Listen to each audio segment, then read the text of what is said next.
కొన్ని నాటకాలు రక్తి కడతాయి, కొన్ని నాటకాలు వాస్తవాన్ని బయట పెడతాయి.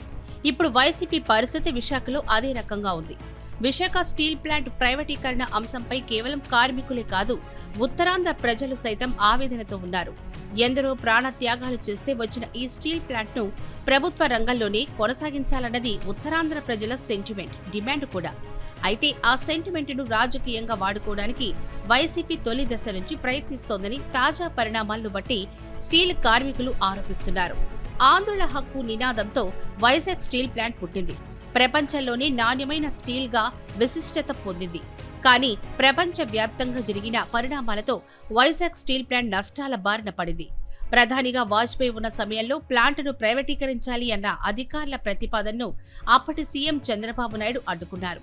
కేంద్రాన్ని ఒప్పించి బీఎఫ్ఆర్ నుంచి కాపాడారు. ఆ తర్వాత మళ్లీ దశాబ్ద కాలం తర్వాత ప్లాంట్ సంక్షోభంలో పడింది. ప్రధాని నరేంద్ర మోడీ హయాంలో దీన్ని ప్రైవేటీకరించాలని ప్రతిపాదన మళ్లీ తెరపైకొచ్చింది. ఇక ఆ సమయంలోని అధికారంలో ఉన్న ఫ్యాన్ పార్టీ దీన్ని పూర్తి స్థాయిలో వ్యతిరేకించలేదు. ఒక దశలో అప్పటి సీఎం జగన్మోహన్ రెడ్డి ప్లాంట్లో మిగులు భూమిని విక్రయించి నష్టాల నుంచి బయటపడాలని సూచించారు. అయితే కార్మిక నాయకులు మాత్రం ఎట్టి పరిస్థితుల్లో ప్లాంట్ కోసం రైతులిచ్చిన భూములను విక్రయించడానికి అంగీకరించలేదు.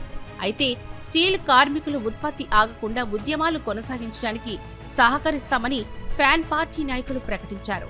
అది నిజమేనని భావించి కార్మికులు వైసీపీ వెంట నడిచారు. అయితే 5 ఏళ్లు అధికారంలో ఉన్న సమయంలో ఫ్యాన్ పార్టీ నాయకులు కేంద్రంపై ఒత్తిడి తీసుకురాలేదు. దీంతో ప్లాంట్ మరింత నష్టాల్లోకి కష్టాల్లోకి వెళ్లింది.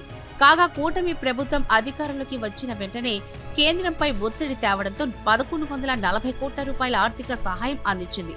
అయితే ప్లాంట్ను విక్రయించడానికి కూటమి ప్రభుత్వం ప్రయత్నిస్తోందని వైసీపీ నాయకులు విమర్శలు గుప్పించారు.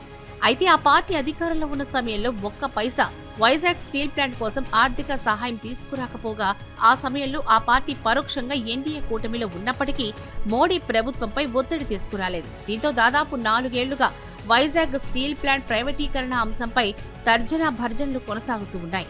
అధికారంలో ఉన్నప్పుడు ప్రభుత్వంపై ఒత్తిడి తీసుకురాని ఈ ఫ్యాన్ పార్టీ ఇప్పుడు మాత్రం మొసలి కన్నీరు కారుస్తోందని స్టీల్ కార్మికులు ఆరోపిస్తున్నారు.